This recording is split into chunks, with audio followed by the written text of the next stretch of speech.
Béni soit lui. Amen. Donc je disais que j'ai aimé cette maman et je l'aime toujours dans le Seigneur et je l'aimerai toujours dans le Seigneur. Amen.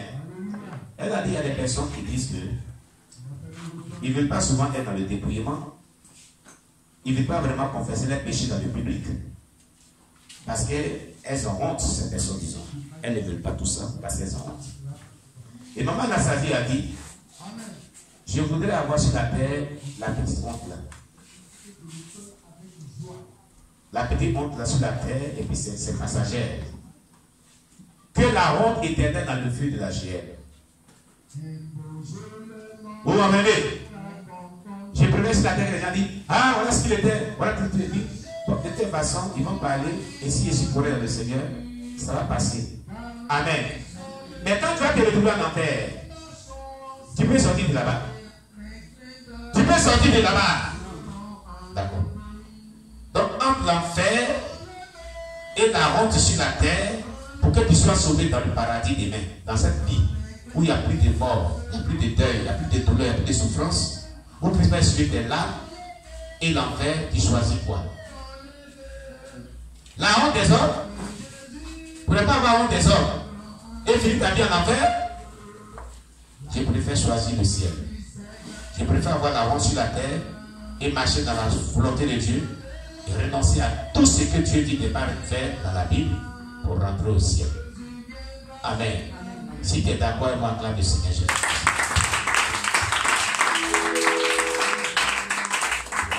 Gloire à Jésus. Alléluia. Donc, nous disons que la nouvelle création sera entièrement l'exemple de toute tâche de péché. Ainsi donc, les conséquences et l'effet du péché n'y existeront pas.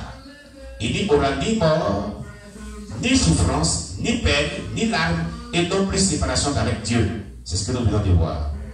Tout comme les cieux et la terre d'à présent étaient une création divine, de même Dieu créera de nouveaux cieux et une nouvelle terre.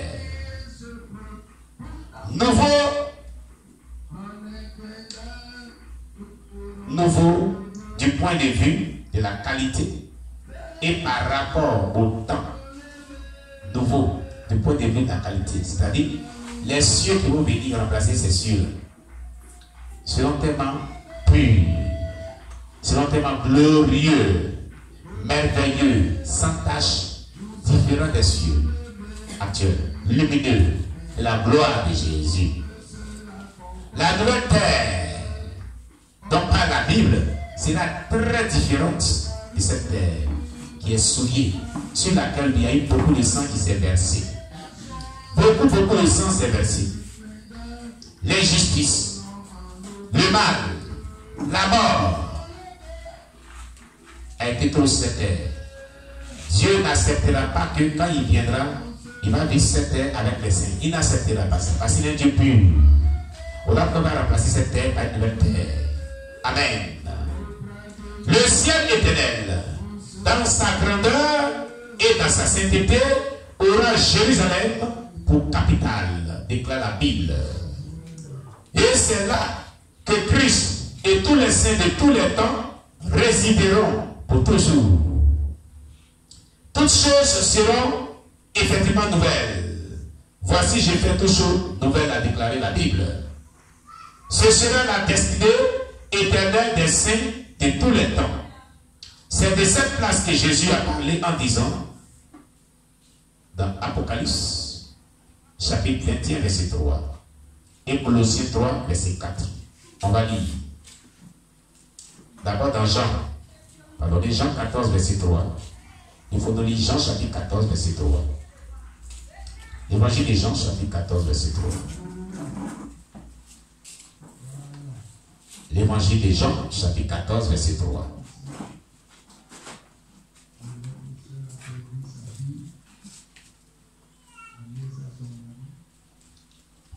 Jean chapitre 14, verset 3. Tu n'as pas encore trouvé, mon cher ami. Oh Jésus-Christ. Jean chapitre 14, verset 3. Oui. Et lorsque je m'en serai allé. Et lorsque je m'en serai allé. Et que je vous aurai préparé une place. Et que je vous aurai préparé une place. Je reviendrai. Je reviendrai. Et je vous prendrai avec moi. Et je vous prendrai avec moi. Afin que là où je suis, vous y soyez aussi. Vous y soyez aussi. Amen. Jésus avait prévenu. Il dit lorsqu'il va aller, quand il partira, quand il est encore sur la terre, il dit quand il partira, et qu'il aura préparé une place pour chaque disciple de Jésus. Il reviendra et il prendra avec lui les disciples qu'il aura préparé les places, afin que là où il sera dans le ciel, les disciples soient aussi avec lui. Écoute, Jésus est remonté depuis cette date, depuis ce temps. Il allait pour préparer une place pour les véritables disciples de Jésus, les véritables chrétiens. Est-ce que la vie que tu mènes permet à Jésus de te préparer une place au ciel? Examine ta vie ce matin.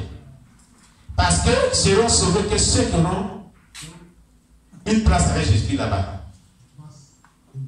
Là-bas, là. On ne dit pas qu'il y a les dormir dans le salon de quelqu'un. Non. On ne dit pas que non, ici, des passages, donc, il faut me préparer une chambre et dormir avec toi. Non. Chacun aura sa maison, individuellement. Voilà. Et Jésus allait préparer une place pour chaque personne. Il n'y a pas à faire de dire non, est-ce qu'il peut y avoir un tabouret auprès de toi dans ta maison là-bas? Non. Ici, la terre, il y a tout ça, il y a ce désordre là. Au ciel, chacun, Jésus prépare une place pour lui là-bas. Mais comment?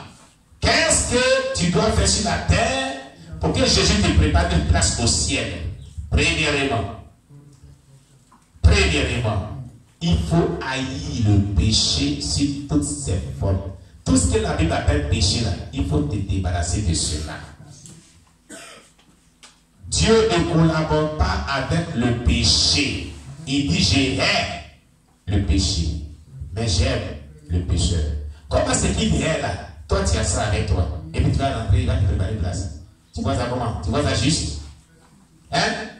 J'ai dit, c'est que toi tu n'aimes pas là, toi-même là. Hein? Quelqu'un fait ça. Et puis tu vas lui préparer une place. Hein? Non, nous-mêmes les humains, étant sur la terre là, est-ce que nous on accepte ça? Non. Attendez, répondez-moi bien. On accepte cela? Non. Pourquoi nous voulons que Dieu accepte cela? Pourquoi voudrons-nous que Dieu accepte cela? Il dit, je hais le péché, mais j'aime le pécheur. Il t'aime. Mais c'est le péché qui est dans ta vie là qu'il n'aime pas. Il a la solution à ta vie. Il peut résoudre toutes sortes de solutions. Toutes sortes de problèmes, pardon. Pas une solution particulière pour ta vie. C'est pourquoi il dit, si tu veux vraiment qu'il te prépare une place, ce que tu dois faire d'abord, soit ta vie avec lui, soit d'accord avec lui, et hais le péché qui lui est aussi. Premièrement, c'est le fondement de toutes choses. Le péché que tu es là, il faut que toi aussi tu puisses haïr cela. Mais cela se traduira dans ton caractère, dans ta conduite, dans ton langage, dans ta manière de voir les choses, dans ta pensée. Régénéré. Quand ton âme, ton esprit, ta pensée, ton cœur, ton être entier est régénéré, tu peux alors haïr le péché. Comme lui. Donc, le fondement, le point de départ, haïr le péché. Si tu veux qu'il commence à préparer une place pour toi au ciel. Deuxième point. Puisque tu as le péché, donc tu vas commencer à te repentir de tout péché qui est dans ta vie. Toutes sortes de péchés qui est dans ta vie. Il ne faut pas caresser ça pour dire péché mignon, joli. Sois ici avec moi.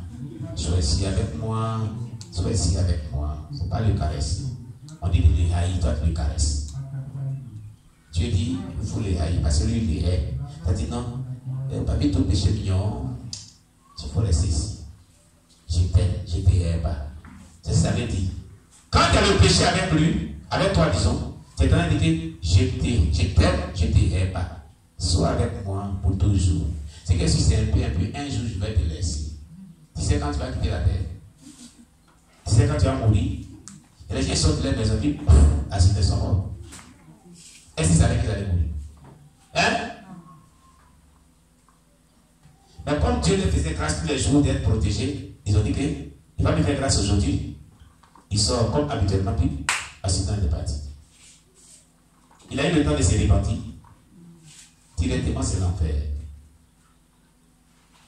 C'est pourquoi maintenant, pendant qu'il est temps, si tu veux que Jésus te prépare une place au ciel, avant de revenir te rechercher, tout ce qui est péché, répands-toi de tout péché et toute iniquité, toute forme de péché. C'est pour le seul que tu le fais. C'est pour le salut de ton âme que tu le fais. Une maman m'a appelé hier, on a échangé. Elle m'a appelé d'Abidjan. Elle dit, je suis la maman, je l'ai confondu avec une maman à Soubré, de l'église à Soubré. Elle dit, non, je suis la maman qui t'a appelé, d'Abidjan là. Tu sais, mon mari me persécute. Il veut qu'il retourne avec tout ce que j'ai réveillé, comparé, tout ça là. Tout. Je ne sais pas comment il a fait.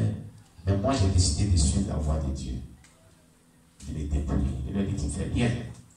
On va te soutenir en prière. Ce n'est que la prière, c'est ce qu'on peut faire. Amen. Afin que Dieu incline son cœur à ta volonté. À sa volonté. Amen. Écoutez, toi qui n'es pas encore marié, ou toi dont ton mari comprend le dépouillement, tu vis bien. Il y a des mamans là qui sont dans un foyer mixte.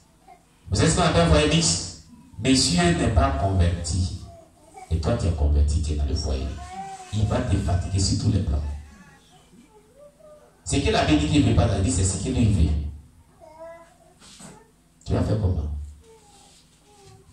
Tu comprends? Ça va te créer des situations désagréables. Désagréables. Il va faire tout ce que Dieu n'aime pas. Et ça va te rendre vraiment mal à l'aise. Tu te plains de qui? C'est toi qui es chrétien. Moi, je ne suis pas chrétien. Qu'est-ce qu'il va te dire? Il dit, c'est toi qui dis que tu es chrétien. Bien sûr, moi, je suis chrétien. Moi, c'est ça là que je veux. Tiens, comment? Hein? C'est pour ça que nous disons à tous les bien-aimés qui ne sont pas encore rentrés dans un foyer quelconque de faire très attention. Quand quelqu'un n'est pas converti, il n'est pas bien converti, ne vous attachez pas avec lui pour faire un mariage. Qu'il soit beau, qu'il soit de ton genre. Après, il sera Jean-Baptiste, ou bien Luc. Non, mais pas tout ça. Amen. Il faut qu'il soit du genre de Jésus. Bien converti, bien nettoyé, craignant Dieu, acceptant le dépouillement profondément comme ce doit. Amen. Comme toi-même, il n'aura pas de problème à votre niveau. Il n'aura pas de problème. Jésus dit, celui qui veut bâtir une maison, s'assoit. Celui qui veut bâtir une tour, s'assoit, calcule, examine, mesure, avant de commencer à bâtir cette tour. Le mariage, c'est pour l'éternité. Ce n'est pas une mince affaire. Ce n'est pas du jeu. Je sais pourquoi je parle cela. Hein? Il y a beaucoup de choses dedans. Alléluia. Pour ne pas que demain tu sois vraiment désagréable, nous prévenons. C'est un engagement sans retour. Où il y a la mort qui doit vous séparer. Amen. Amen. Donc, si celui avec qui tu étais marié n'est pas encore converti et que tu n'as pas encore vécu même avec lui, abstiens-toi. Une bien-aimée est venue me voir ici un jour. Amen. Elle a eu, je crois, une fille avec un monsieur. Elle m'a dit, hein, elle était invitée d'une église dont je vais taire le nom, par une soeur ici en Christ. Et cette soeur m'a dit, après lequel elle est venue me voir, elle dit, ah papa, je vais te voir, j'ai un problème qui me fatigue beaucoup. Je dis oui. Elle dit, j'ai été trompée par un monsieur qui m'a dit